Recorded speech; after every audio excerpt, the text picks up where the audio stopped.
Hi, welcome to Driving TV, and I hope you are well. In this video, I'm going to try to answer a few common questions that I received recently about driving on my channel.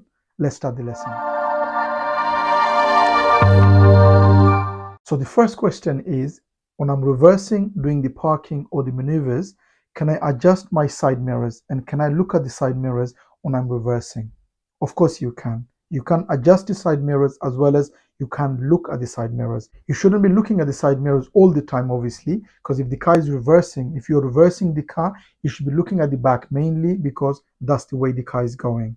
So don't just look on the side mirrors, adjust it, and every now and again look at the mirrors to see where the car is, but mainly look at the back. So adjust your body slightly towards so you could see who's at the back, where the car is going. Because remember, when you're reversing, that's the way the car is going. So that's where you should be looking. Okay. So yes, you could adjust the mirror, but look at the back mainly, and every now and again look at the side mirrors to see where the car is. But here's the problem. If you do adjust the mirror before the reversing, make sure after the reverse, put it back on again where it was before you move off. Because if you don't, you probably will fail the driving test. Because now you haven't adjusted the back the mirror, now you can't see, you can actually see who's on the side. Okay, so if you do adjust the mirror just before the parking, before you move off again after the reversing, make sure you put the mirrors back on where it was before you drive on. Second question is, can I use the camera for reversing?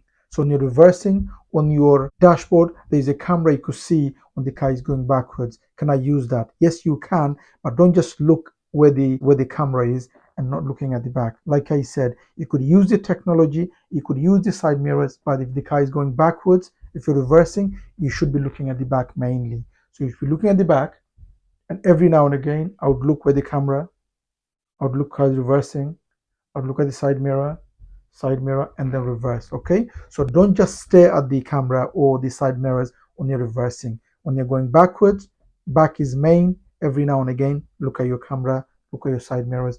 You're allowed to do that. Okay, so yes, technology is part of driving, it's part of something we live on, so we are allowed to use the technology, but you can't use it as a main guide. Your guide is car is going back, you should be looking at the back. Okay, after the bay parking, can I open the door and check if I'm in the bay or not? Of course you can. So once you've done the parking in the bay, okay, look over your shoulder to feel safe, open the door and close. Ask the question, are you in the bay? If not, go forward or reverse and correct. Okay, so yes, you're allowed to open the door. Just before you open though, look over your shoulder to see if it's safe. There's no one there, maybe a bike or something, or somebody passing.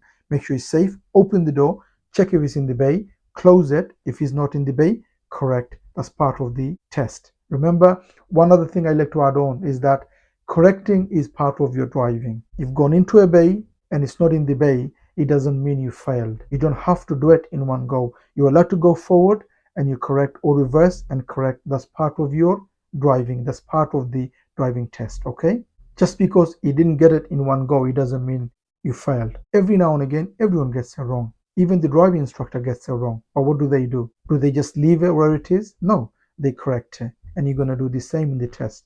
This is why when you are doing the parking in the driving test and you've done the bay parking and it's not in the bay, the examiner doesn't say anything. They just sit there and see what you do.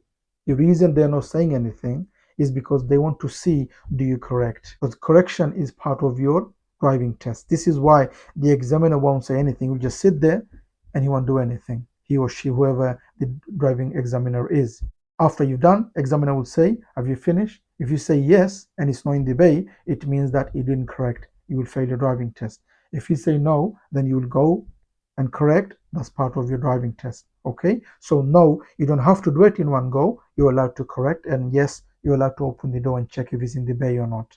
Dry steering, is it a fail? What is dry steering? Many learners on the channel, they do ask about the dry steering. So let me make this clear. Is dry steering a fail in the driving test? So if you do the dry steering, is that a fail? First of all, what is dry steering? Dry steering is when you steer when the car is not moving. So if the car is just stationary and you're trying to steer maybe in a parking or in a maneuver, that's called dry steering. Is that a fail? No, because dry steer is not a danger to anyone. Okay, so first of all, you need to know dry steering is not a fail in the driving test. If you dry steer, you won't fail. Now, should you be doing the dry steering? No, you shouldn't be doing that because it is not good for your wheel. It is not good for your steering. So you shouldn't be doing the dry steering in normal situation. You should be moving a little bit on your steer. Okay, so dry steer, are you going to fail the driving test? No, you won't, because it is not danger to anyone, but it is not good for your car. So don't dry steer when the car is not moving. Make sure you steer when the car is moving a little bit before you do the steering. Okay, now the next question is, can I fail my driving test on show me tell me questions? So what if I don't know or I couldn't answer the question? Am I going to fail my driving test for that? So the answer is, firstly, you get two questions in the driving test, one to show and one to tell. If you get both wrong, you won't fail your driving test. You get one minor for both. Okay, so if you get one wrong or both wrong, you won't fail your driving test for that, but you will get one minor for it.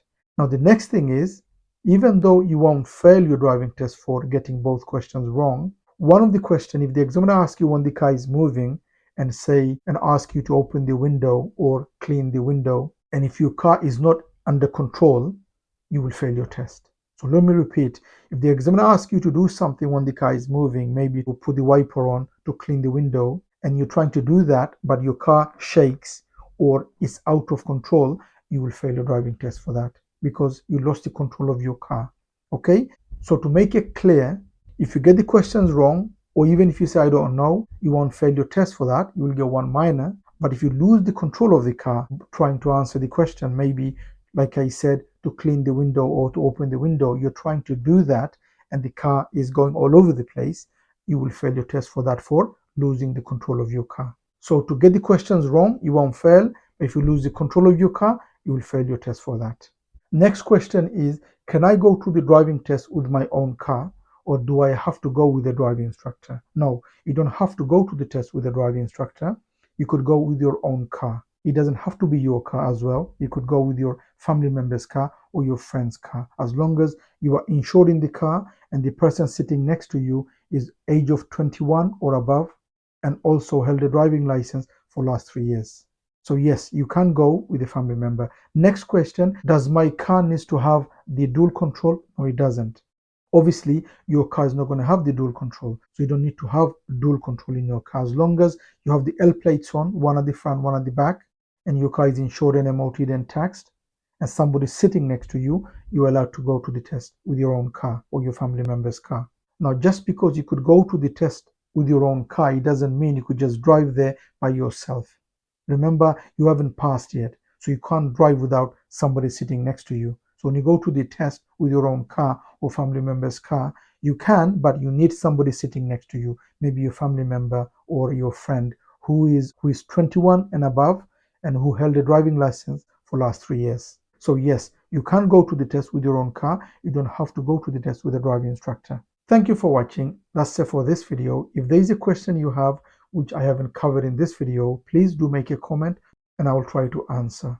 And if you need extra help on learning to drive and to pass the driving test, don't forget to take the advantage of our online course, which gives everything a learner needs to learn to drive and to pass the driving test. It has more than 30 videos on the course, which explains everything a learner needs. I will leave a link on the description for you to have a look. Have a look and see and read.